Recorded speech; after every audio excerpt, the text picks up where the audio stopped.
Hey everyone, today we're going to be talking about tomorrow's preseason game, week 2 of the preseason. The Chiefs playing the Arizona Cardinals in Arizona. So we're going to talk a little bit about this, some key players to watch, some storylines that are coming out of camp.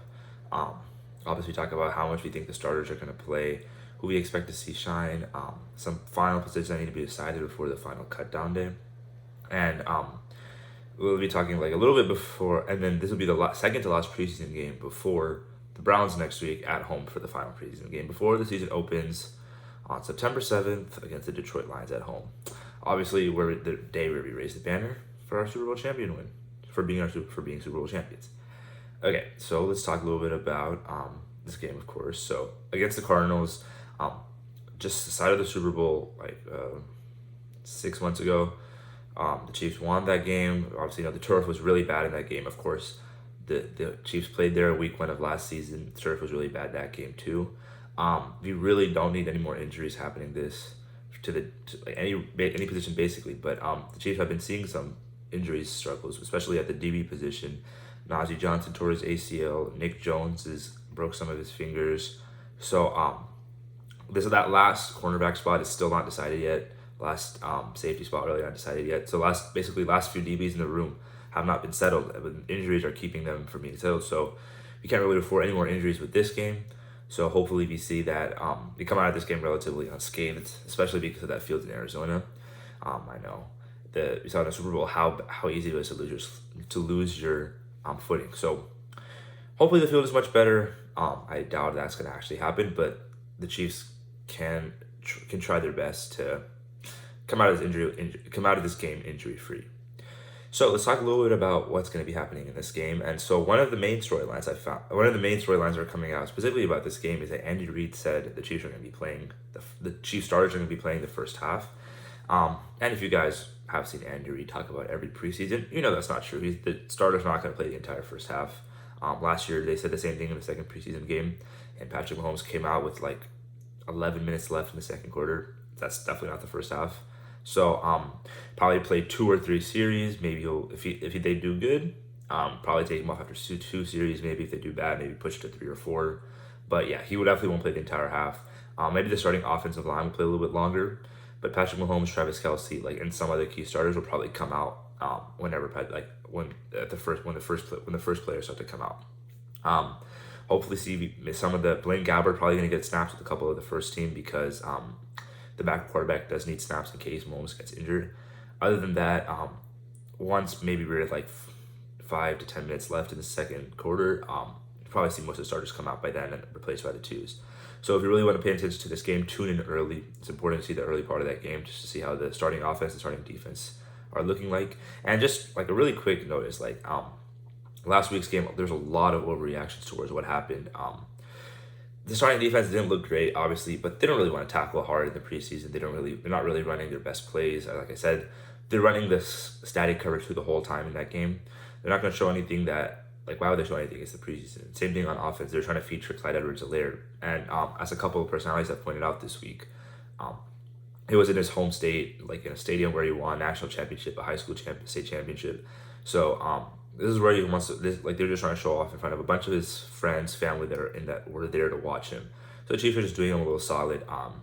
This game, I'm pretty sure Isaiah Pacheco's not going to play again. So you might see a little more Clyde too, but you might see make a lot more of. This first storyline is between Deneric Prince and LaMichael Perrine.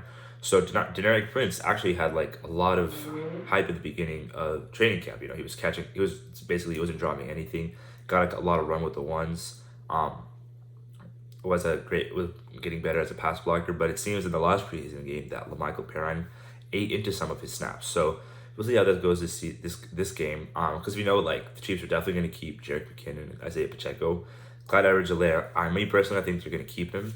That fourth running back spot, I think they also have to keep that spot because there's no fullback on this team. And it's going to have to be either Deneric Prince or LaMichael Perrine. I think Deneric Prince does have a big advantage right now, but we'll see if Perrine can challenge for that. Or he'll most likely be the practice squad running back who gets called up if someone gets injured. And then that's the first storyline I want to talk about. And secondly, on the offense, maybe a little more, if you want to see a little bit more fluidity, the offense was a little bit like the short yardage situations. The Chiefs aren't going to show their best short yardage plays in the preseason. it's stupid to do that. Like you don't want that on film. You want to save that for like when you actually need it the most. So they were flying the Lake Bell snap. Hopefully it doesn't happen again. This Chiefs, I doubt we'll actually see a short. We could see a short yardage situation. It did happen last year's Super Bowl, and Mahomes discussed this week about how he wanted to actually re-implement the QB sneak more into the game plan. Andy Reid won't call that in preseason. It definitely won't happen, but maybe he'll pull it out sometime this year. And like, it's a really good play. Mahomes has always gotten the QB sneak before he got injured on that freak accident. So I do think it should come back. He's crossing fingers. He's not going to get injured again doing a QB sneak. So yeah. And then on the offensive line specifically, the tackles played really well. Jawan Taylor and Donovan Smith look great. Whatever limited snaps they have, they'll have more extended snap counts in this game. We'll see how good they look. But the Cardinals don't really have any outstanding edge rushers. They should be able to keep Mahomes relatively clean while he is in there. And but an interesting battle is happening at that swing tackle position, specifically between Wanya Morris and Lucas Niang. I saw that Lucas Niang actually allowed less pressures than Wanya Morris in the last game. But Wanya Morris was switching from the right to the left, played a lot more snaps as well. Sometimes pressure just happen like that with stunts, with games. So we'll see. Like, the Chiefs seem to be favoring Wanya Morris in the swing tackle competition. He even saw some discussion on Lucas Niang could be cut. I personally don't think that's going to happen. I think they'll keep both. But if that does happen, you're allowed to have a lot more flexibility in the offensive side of the roster. So you could try to keep maybe Matt Bushman as a fourth tight end. Maybe you could try to keep Shane Buechele as a third quarterback.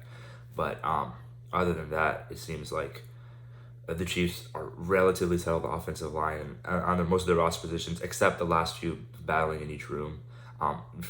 Prince Tega Winogo is going to be there most likely, unless there's a surprise move and he goes to the practice squad. I think he'll be there. He seems more solid. He seems more solid on the left side than Lucas Niang and Wanya Morris, while Lucas Niang is more solid on the right side. So hopefully they could be afforded that flexibility, but I doubt they will be. And then Shane Buechele was the last question I want to have on offense, because if he plays well in this game, the Chiefs have a tough decision to make. Like, they've kept him for 2 years. He's like Mahomes' good friend, good buddy in the quarterback room. You want to keep Mahomes happy. They're probably going to keep him, but if you do cut him, like I said, you do have a lot more flexibility in the offense.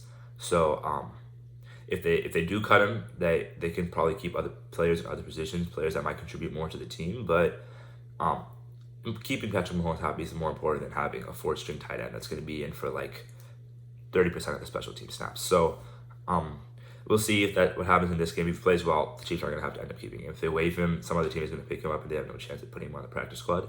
So I think the Chiefs will end up keeping Shane Buechele. And Jody Fortson having shoulder surgery and going on IR, season-ending IR means the Chiefs probably will carry 3 tight ends. I don't really see Matt Bushman making the roster. Some people have discussed his chance to make it. I don't think that's personally going to happen, but I would be surprised if that does happen. And then on the defense, Chris Jones still on his holdout.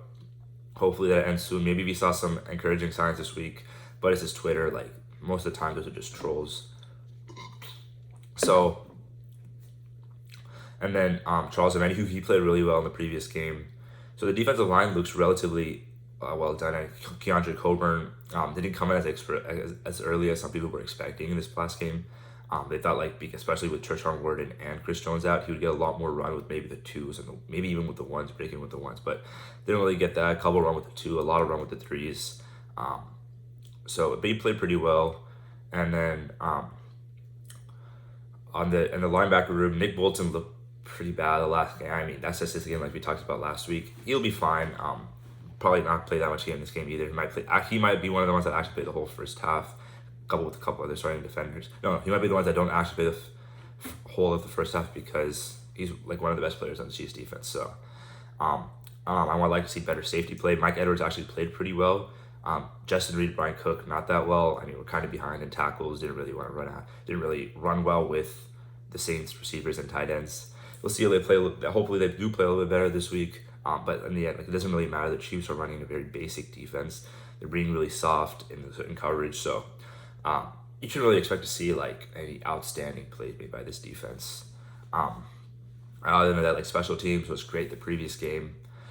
Actually, I want to talk about the receiver room. So Justin Ross got himself a touchdown. Rich James got caught himself a touchdown. Nico Remigio, fixed up pronunciation one last game, apologize for that. And Kakoa Crawford, Nico Remigio had a good game. Kakoa Crawford got a touchdown. Kakoa Crawford is not going to make this team, but he's going to be a really strong practice squad candidate. So the Chiefs will most likely keep him there. And then Nico Remigio, he's challenging himself to make this roster, but there's no way the Chiefs can keep 8 receivers. And behind Kadarius Toney, MVS, Sky Moore, Richie James, Justin Watson, Justin Ross, and Rashee Rice, there's not really space for Nico Remigio on this team, but hopefully the Chiefs can sneak him through to the practice squad. The Chiefs probably, who knows who's going to be on the practice squad. He did get an injury. Maybe the Chiefs could try a IR stash like they done with Justin Ross last year, but we'll see how that goes. But Justin Ross, he proved that he should be on this roster in this last game. I'm excited to see him and Rashee Rice play more in this game. Hopefully we don't see Justin Watson that much. We know what he is, and they give more run to the younger receivers, see how they play. So this is the Arizona Cardinals. They are one of the worst teams in the NFL. We majorly predicted to end up with the first overall pick, maybe even the second overall pick from the Texans. So I do think the Chiefs win this game. I think the Chiefs 1s, 2s, and 3s are way better than anyone the Cardinals have in their 1s, 2s, and 3s. So I do think the Chiefs win this game. I don't think it's relatively close. It's going to be a pretty boring game. We might see Chris Oludekon for a lot longer time than we did in the last game. And maybe he can redeem himself from the last game. So that's it for this preview. I'll talk to you guys after the game, and hopefully the Chiefs win. But remember, it's a preseason. It doesn't really matter.